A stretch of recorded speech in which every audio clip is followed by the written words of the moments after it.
আসসালামু আলাইকুম। আশা করি সবাই ভালো আছেন। আমরা আল্লাহর রহমতে অনেক ভালো আছি। আজকে আমি আপনাদেরকে রান্না করে দেখাবো শাহি হালিম রেসিপি। এই রেসিপিটি রান্না করতে তেমন কোনো কিছুর প্রয়োজন হয় না, তাই আপনারা খুব সহজে বাড়িতে বসে এই হালিমটি রান্না করে খেতে পারেন। খুবই সুস্বাদু ও মজাদার রেসিপি। আশা করি সবার ভালো লাগবে আজকের এই রেসিপিটি।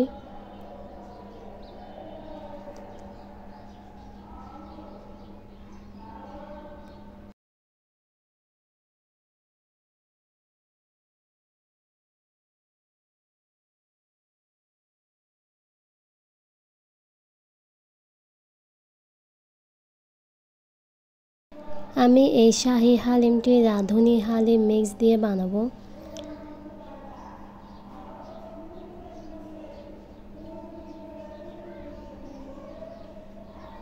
তাই প্রথমে আমি দেখিয়ে দিচ্ছি এর ভেতরে কী কী আছে। এর ভেতরে 2টা প্যাকেট আছে। একটার মধ্যে বিভিন্ন ধরনের ডাল, শস্য দানা রয়েছে। এই ডালের প্যাকেটটা কেটে আমি একটা বড় বোলের মধ্যে নিয়ে নেব। তারপর যে ছোট প্যাকেটটা, তার মধ্যে হালিমের জন্য যেই মশলাগুলো প্রয়োজন ওইগুলো রয়েছে, এগুলো আমি একটা ছোট বাটির মধ্যে নিয়ে নেব। হালিমের এই ডাল মিক্সটাকে আমি এখানে 2 কাপ গরম ফুটন্ত পানি দিয়ে 1 ঘন্টা মতো ভিজিয়ে রাখবো, যাতে এটা সেদ্ধ হতে বেশি সময় না লাগে। তাই এখানে অবশ্যই ফুটন্ত গরম পানিটাই ব্যবহার করতে হবে। দিয়ে আমি একটু নেড়ে চেড়ে ভালো করে একটু পানির সাথে মিক্স করে এক সাইডে রেখে দিব 1 ঘন্টার জন্য। প্যাকেটে যদিও লেখা আছে 30 মিনিট, কিন্তু যদি 1 ঘন্টা রাখে তাহলে একটু ভালো রেজাল্ট পাওয়া যায়। তাই আমি এখানে 1 ঘন্টা রেস্টে রাখবো।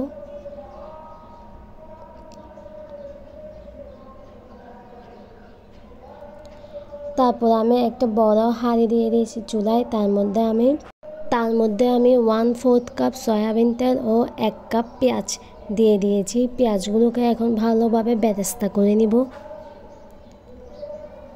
হালিম রেডি হওয়ার পর সাজানোর জন্য একটু বেরেস্তা দিতেই হয়, দিলে দেখতেও ভালো লাগে, খেতে অনেক টেস্টি লাগে।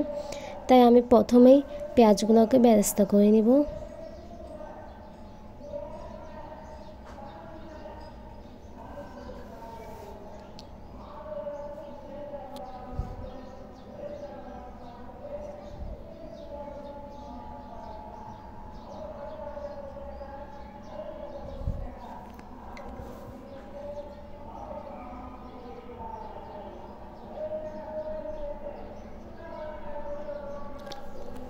পেঁয়াজগুলো বেরেস্তা হয়ে গেলে আমি তার মধ্যে থেকে অর্ধেক পেঁয়াজ বেরেস্তা তুলে রাখবো, যাতে পরবর্তীতে সাজানোর কাজে ব্যবহার করতে পারি।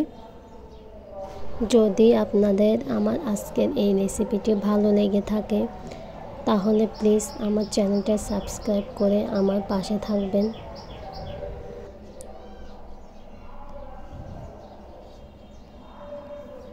তারপর আর অর্ধেক পেঁয়াজ বেরেস্তার মধ্যে আমি 1/2 কেজির মতো গরুর মাংস, হাড়সহ গরুর মাংস দিয়ে দেব। হাড়সহ গরুর মাংস দিলে হালিমগুলো খেতে খুবই ভালো লাগে। এবং দিয়ে দেব 2 টেবিল চামচের মতো আদা ও রসুন বাটা, দিয়ে একটু ভালো করে কষিয়ে নেব। তারপর আমি এখন এখানে অ্যাড করে দেব 1 চা চামচ মরিচের গুঁড়ি, 1 চা চামচ হলুদ গুঁড়া ও 1 চা চামচ ভাজা জিরা গুঁড়া। তারপর যে রাঁধুনির প্যাকেট, হালিমের প্যাকেটের মধ্যে যে মশলাগুলো ছিল, আমি তার মধ্যে থেকে অর্ধেক মশলা এখানে অ্যাড করে দিব। আর অর্ধেক আমি পরে অ্যাড করার জন্য রাখবো। এখানে শুধু অর্ধেকটাই আমি দিব। দিয়ে সবগুলোকে একসাথে ভালো করে নেড়েচেড়ে 10 মিনিটের মতো আমি এখানে কষিয়ে নেব। ভালো করে কষিয়ে নিতে হবে, তাহলে মাংসের মধ্যে মশলাগুলো ভালো করে ঢুকতে পারবে। তাই আমি বরাবর 10 মিনিটের মতো এখানে কষিয়ে নেব।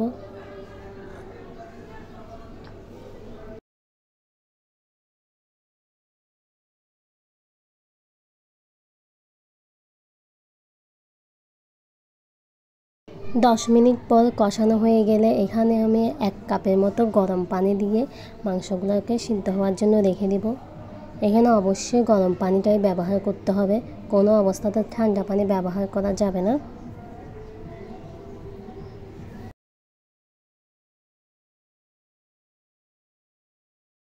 দেখুন মাংসগুলো এখানে 60 থেকে 70% মতো সিদ্ধ হয়ে গেছে। বাকি সিদ্ধ হবে যখন আমি ডালগুলো সব একসাথে সিদ্ধতে দিয়ে দিব, তখন মাংসগুলো সম্পূর্ণ সিদ্ধ হয়ে যাবে। তাই এখন আমি এখানে অ্যাড করে দিলাম আগে থেকে গরম পানিতে ভিজিয়ে রাখা ডালের মিক্সগুলো দিয়ে একটু ভালো করে মাংসের সাথে নেড়ে চেড়ে দিব।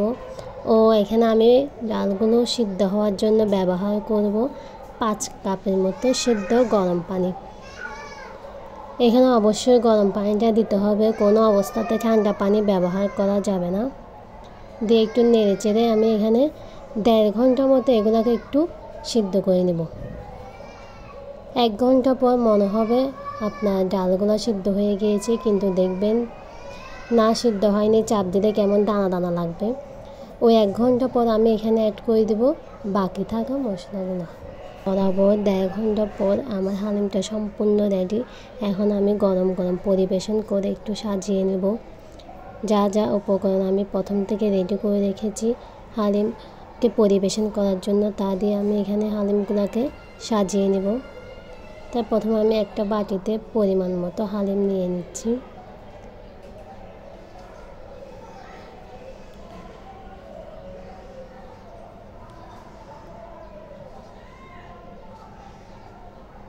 এখন আমি তাতে অ্যাড করে দেব আগে থেকে ভেজে রাখা পেঁয়াজ বেরেস্তা, তারপর দেব আদা কুচি, সাথে দেব কাঁচামরিচ কুচি, কিছু কাঁচামরিচ কুচি ও ধনিয়া পাতা কুচি। কয়েকটা লেবু দিয়ে সুন্দর করে সাজিয়ে আমি গরম গরম পরিবেশন করে নেব। আজকের জন্য এখানেই, পরবর্তীতে দেখা হবে নতুন কোনো রেসিপি নিয়ে। ততদিন আপনারা ভালো থাকবেন, সুস্থ থাকবেন ও আমার জন্য দোয়া করবেন। আল্লাহ হাফেজ। আসসালামু আলাইকুম।